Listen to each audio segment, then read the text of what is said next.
Espírito está em nós e nos faz olhar para Ti. Por isso, nosso pedido faz-nos olhar para a eternidade, Senhor. Põe os nossos olhos lá, Senhor, para que nós possamos contemplar a Tua grandeza.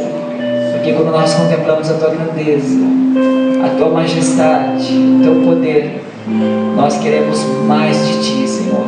Nós queremos nos relacionar mais contigo. Por isso nós Te pedimos, Pai, que nosso coração venha estar em Ti, na Tua grandeza, na Tua majestade nessa noite. Obrigado, Jesus. Abençoa nosso irmão, nosso pastor Gabriel, vai estar ministrando a Tua palavra, Senhor. Deus, que a Tua palavra, Senhor, que é eficaz, que penetra nas juntas e medulas, ela possa, Senhor, nessa noite, Pai, nos auxiliar e nos ajudar, Senhor, a contra todos os nossos pecados, nos tirar da comodidade, Senhor, confrontar os nossos corações, e que venhamos pelo Teu Espírito, Pai, refletir, Pai, e tornar prática em nossas vidas.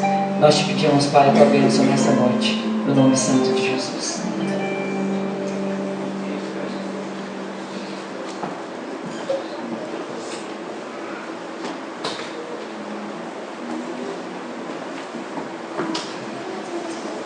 Ainda em pé, irmãos, vamos ler o nosso texto de hoje.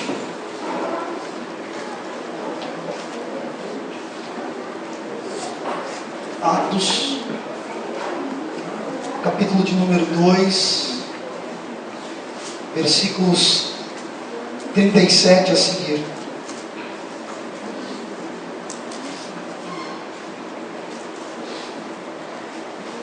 Atos 2, 37. Ouvindo eles estas coisas, compungiu-se-lhes o coração e perguntaram a Pedro e aos demais apóstolos: que faremos, irmãos? Respondeu-lhes Pedro: arrependei-vos e cada um de vós seja batizado em nome de Jesus Cristo para a remissão dos vossos pecados, e recebereis o dom do Espírito Santo. Pois para vós outros é a promessa, para vossos filhos e para todos os que ainda estão longe, isto é, para quantos o Senhor nosso Deus chamar. Com muitas outras palavras, deu testemunho e exortava-os, dizendo: salvai-vos dessa geração perversa. Então os que lhe aceitaram a palavra foram batizados, havendo um acréscimo naquele dia de quase 3.000 pessoas, e perseveravam na doutrina dos apóstolos e na comunhão, no partir do pão e nas orações. Em cada alma havia temor, e muitos prodígios e sinais eram feitos por intermédio dos apóstolos. Todos os que creram estavam juntos e tinham tudo em comum. Vendiam as suas propriedades e bens, distribuindo o produto entre todos à medida que alguém tinha necessidade. Diariamente perseveravam unânimes no templo, partindo pão de casa em casa, e tomavam as suas refeições com alegria e singeleza de coração, louvando a Deus e contando com a simpatia de todo o povo. Enquanto isso, acrescentava-lhes o Senhor, dia a dia, os que iam sendo salvos. Aleluia. Os irmãos podem sentar-se, em nome de Jesus.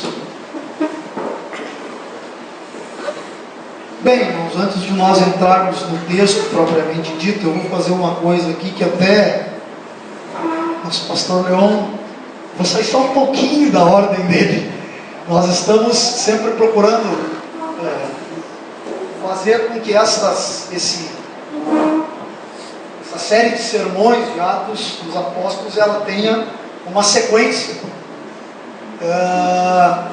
que seja apresentada da seguinte forma: um sermão que tenha início, meio e fim. Eu fiz isso semana passada, não fui desobediente à visão celestial.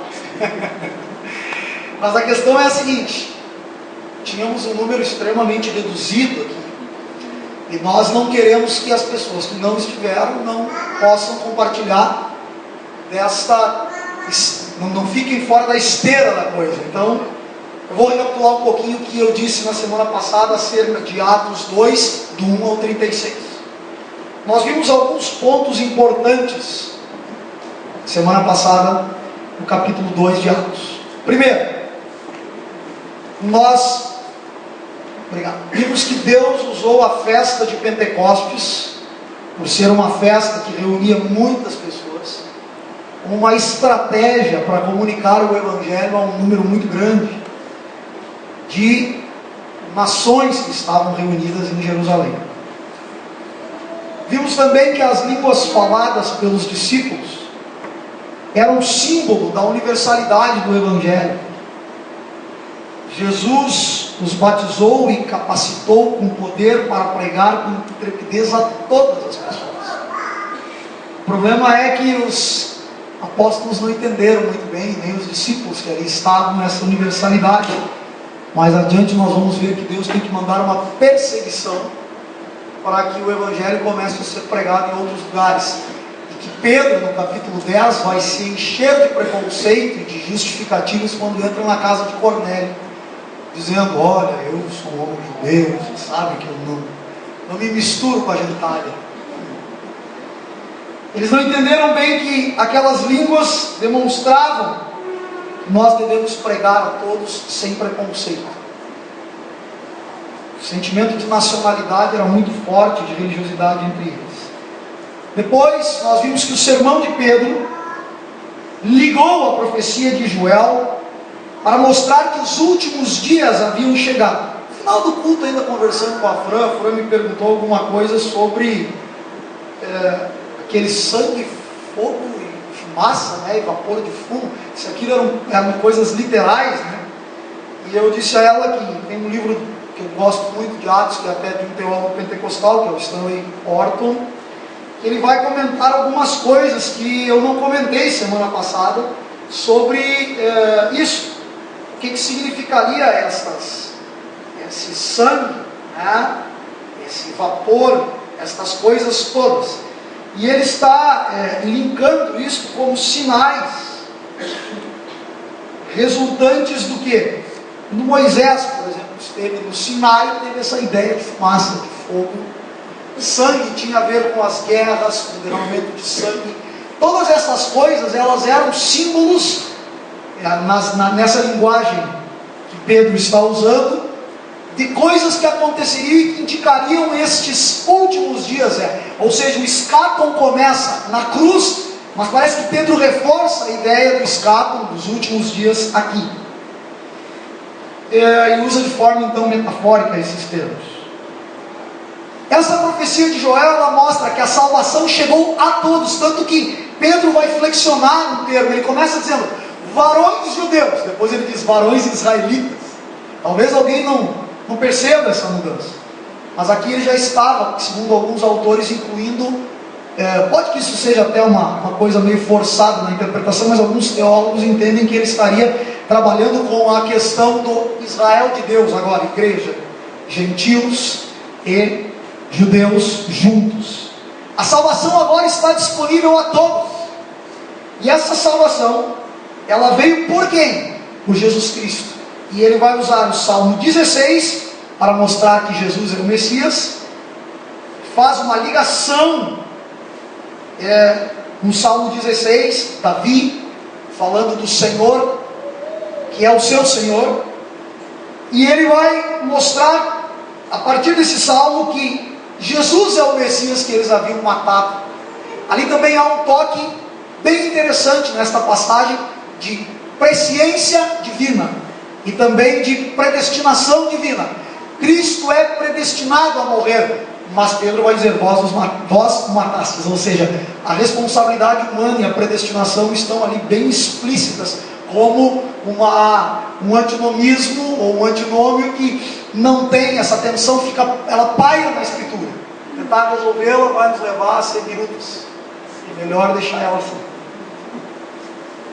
Outra coisa, Salmo 110 ele vai usar para mostrar que Jesus é o Senhor. Então, toda a pregação de Atos tem este tom: Jesus é o Senhor e o Salvador. Ele veio para ser aquele que reina, o rei que já reina, não vai reinar lá no futuro, como algumas escatologias preveem. Ele já reina, o reino já está aqui entre nós, e ele é o Messias ungido que vem para salvar. E este Senhor, ele ordena que todos que existem, que todos os homens se rendam ao seu senhorio. a todos aqueles que creem na mensagem do Evangelho. E aqui Pedro para de pregar, e nós vemos o resultado do sermão dele. O que acontece é que é o seguinte: o sermão de Pedro, ele vai levar, meus irmãos, os ouvintes a tal ponto que eles rapidamente inquiriram acerca de que atitude deviam tomar no caso deles. Interessante isso, né? Hoje as pessoas se matam procurando técnicas e alguma forma de, a partir de uma psicologia barata, fazer com que pessoas venham à frente de um ritual que às vezes não tem sentido nenhum, para aceitarem Jesus como seu Salvador, como se Jesus fosse um mendigo que necessitasse de alguém. Esse é um evangelho que nem evangelho, sei lá que bronha é essa, e que faz com que as pessoas pensem que Jesus é um coitadinho idoso, ele que diz, né, com um chapéuzinho, assim, me dá mais bolinha. Então Pedro começa dizendo: arrependa-se, Ele é o Senhor, Ele reina, e Ele ordena a que todos os homens agora coloquem, depositem a sua confiança somente no sacrifício que Ele realizou na cruz do Calvário. Pedro então prega, e a unção que há sobre ele é tal, unção que há sobre cada um de nós, certo? Não existem super ungidos, embora alguns busquem mais a Deus e se consagrem mais. Esse sermão vai trabalhar de forma tal no coração das pessoas, que eles vão perguntar o que eles têm que fazer. E a palavra que está ali, compungir, uma palavra catanisso, que significa o seguinte: bater ou picar violentamente, aturdir. Sabe o que é aturdir? Dá uma pancada que já ficou aturdido, não sabe o que está fazendo. Algo como transpassar ou ficar muito abalado. Isso, a palavra grega nos remete a isso, esse compungir-se. Picar ou bater violentamente. O sermão esmigalhou aquelas pessoas. Notem que Pedro não fez nenhum sermão com palavrinhas bonitinhas. Vocês mataram Jesus. Vocês mataram ele. Seus iníquos. Às vezes, quando alguém prega o Evangelho e esquece de pregar aquilo que os luteranos chamam de lei, ou seja, os textos que condenam o homem, fazem um desfavor a Cristo. Como é que alguém vai crer em Cristo se acha que está tudo ok? Está tudo bem? Para que então pregar a salvação, visto que eu já estou tranquilo, está tão boa a minha vida, está bom esse lugar. Mas Pedro não. Então ele prega. E o que há nesse sermão? Seriam sentimentos de culpa acerca da crucificação, ou uma ameaça dessa escatologia, porque os judeus tinham o dia do Senhor como algo terrível. Então, bom, o dia do Senhor chegou, é agora, eles estavam ali balançando. Não, Lucas, ele não vai nos esclarecer em pormenores isso, mas a conclamação de Pedro ao arrependimento parece sugerir que o povo queria saber como era possível escapar do terrível julgamento associado a esse dia do Senhor, e queria também uma certeza de perdão para os seus feitos horríveis. Talvez eles crescem que o fim dos tempos havia chegado, literalmente, não no sentido de um escátolo que está no seu início e que vai se estender um pouco, embora o escátolo, a volta de Cristo é sempre iminente, não se sabe quando é. Então há neles um pavor quanto a isso. Pedro vai dar-lhes a resposta. Ele vai requerer arrependimento e batismo. Ele vai dizer: arrependei-vos. Arrependimento é aquilo: estou caminhando para um lado, minha direção de vida é para lá, paro e vou para o outro lado. Metanoia, mudo de pensamento, eu mudo de curso. Minha vida está andando para um lado e eu passo a andar para outro. Pedro vai dizer: façam isso.